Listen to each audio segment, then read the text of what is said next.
2026'nın yeni Advent kalendarını paylaşıyorum sizden ki not markasına aittir. İçerisinde 12 adet kosmetik məhsullar var. Gəlin hər birinə tek baxaq. Bu şekilde bir qaş qələmidir. Tatu effekti veren. En sevilenlerden kızlar hansı ki qalıcılığı gün boyadı. 10 nömrəni açmaq istəyirəm. Notdan tanal krem.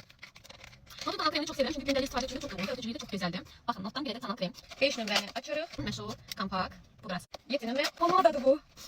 Pomadasıdır. Siz notdan lip gloss. Rengi de çok güzel bir şeydir. Bu neydi? Qaş üçün geli. Bunu açıyorum. Yenəm. Boşmasına bakın ne geçeydi. Transparan pudra sabitleyici. 12 nömrəmiz. Bakın. Pomada. Verəm. 9 nömrəylə notun. Makyaj öncesi primer. Və hər tiplərlərə uyğundur. Açar bir seyirlər. Burada bəlkə ki bağlamaları. Bəzi müştərilər soruşur ki, gələni öpürümü, açılır. Yəni, elə bir bağlar qəsən mümkün deyil. Mən blush. Rənginə baxın. Tam şaftalı tonudur rəngi. Və sonuncu 8 nömrəmiz. Ancaq böyük məhsullar çıxır. Yəni, bugün heç bir balaca məhsul görmədim. Tanaynisi, BB tərkibli, 21 teksturalı. Gördünüz 6 nömrəsindən çıxan bu glossa bir baxın qızlar. Parlaqlığına bir baxın. Wow bir şeydir də. Əsil yay üçündür.